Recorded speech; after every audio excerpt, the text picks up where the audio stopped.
Veterinary facts. நான் உங்கள் doctor R Thiagarajan பேசுகிறேன். இந்த பதிவில் நான் நாட்டுக்கோழிகளுக்கு என்னென்ன தடுப்பூசிகள் எப்பொழுது போடணுங்கிறத பற்றி சொல்ல போகிறேன். முதல்ல வெள்ளைக்கழிச்சல் நோய்ங்கிறது ஒரு அபாயகரமான நோய். அதுக்கு எதிராக நம்ம லசோட்டாங்கிற தடுப்பூசியை போடணும். அது நாட்டுக்கோழி குஞ்சுகளில் 7ஆம் நாளும் 21ஆம் நாளும் கண்டிப்பாக கண்ணில் ஒரு சொட்டு விடணும் லசோட்டா தடுப்பூசியை. அடுத்ததாக 14ஆம் நாள் கும்போரோ டிசீஸ்னு ஒன்று இருக்குது. கும்போரோ டிசீஸ் அது நம்ம காமனாக இந்தியாவில் கும்போரோ டிசீஸ்ன்னு சொல்கிறோம். ஆங்கிலத்தில் அதை ஐபிடிம்பாங்க, இன்ஃபெக்ஷியஸ் பர்சல் டிசீஸு. இந்த இன்ஃபெக்ஷியஸ் பர்சல் டிசீஸ் ஐபிடிக்கு 14ஆம் நாள் லசோட்டா போட்டது மாதிரி கண்ணில் ஒரு சொட்டு இந்த மருந்தை விடணும். தடுப்பூசியை கண் மூலமாக செலுத்தணும். அடுத்ததாக 48ஆம் நாள் கழிச்சல் நோய்க்கு வராமல் தடுப்பதற்காக 48ஆம் நாள் ரெக்கைக்கு அடியில் ஒரு எம்எல் செலுத்துவாங்க. இந்த எல்லா தடுப்பூசியுமே எங்கே கிடைக்கும், எப்படி போடுறதுங்கிறது எல்லாருக்கும் ஒரு குழப்பமாகவே இருக்கும். இது எல்லாமே ஃப்ரீயாகவே கவர்மெண்ட்டில் போடுறாங்க. நீங்கள் பக்கத்தில் இருக்கிற வெட்னரி டிஸ்பென்சரிக்கு போய் அங்கே இருக்கிற வெட்னரி டாக்டரை கன்சல்ட் பண்ணணும்.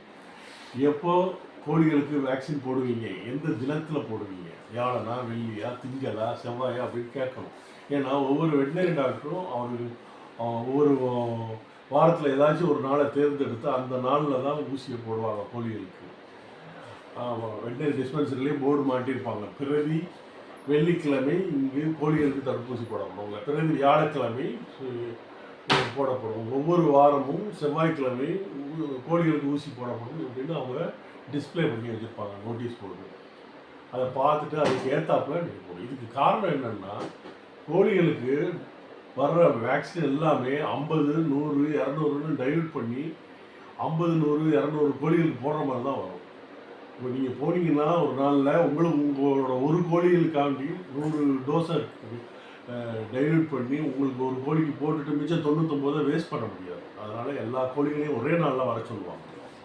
ஸோ கோழி வச்சுருக்கவங்க எல்லாருமே ஒரு பர்டிகுலர் தினத்தில் வந்தாங்கன்னா அவங்க அதுக்கு ஏற்றாப்புல 50 டோஸ் ப்ரிப்பேர் பண்ணலாமா, 100 டோஸ் ப்ரிப்பேர் பண்ணலாமான்னு பார்த்து அதுக்கு ஏற்றது மாதிரி டோஸை ப்ரிப்பேர் பண்ணி எல்லாருக்கும் கண்ணில் செலுத்த வேண்டிய மருந்தை கண்ணுலையும், ரெக்கையில் செலுத்த வேண்டிய மருந்தை ரெக்கையிலையும் செலுத்திடுவாங்க. அதனால் இது ஈஸியாக வினாமல் கிடைக்குது. கவர்மெண்ட்டே இதில் ஸ்பெண்ட் பண்ணி எல்லாருக்கும் கொடுக்குது. அதனால் நீங்கள் இந்த வசதியை பயன்படுத்திக்கணும். நீங்கள் பக்கத்தில் இருக்கிற வெட்னரி டிஸ்பென்சரியை காண்டாக்ட் பண்ணி எப்போ ஊசியை போடணுங்கிறத தெரிஞ்சுக்கிட்டு உங்கள் வீட்டில் இருக்கிற கோழிகள் எல்லாத்தையும் ஒரு கூடையில் எடுத்துக்கிட்டு போனீங்கன்னா எல்லாத்தையும் போட்டுக்கிட்டு வந்துடணும். நன்றி, வணக்கம்.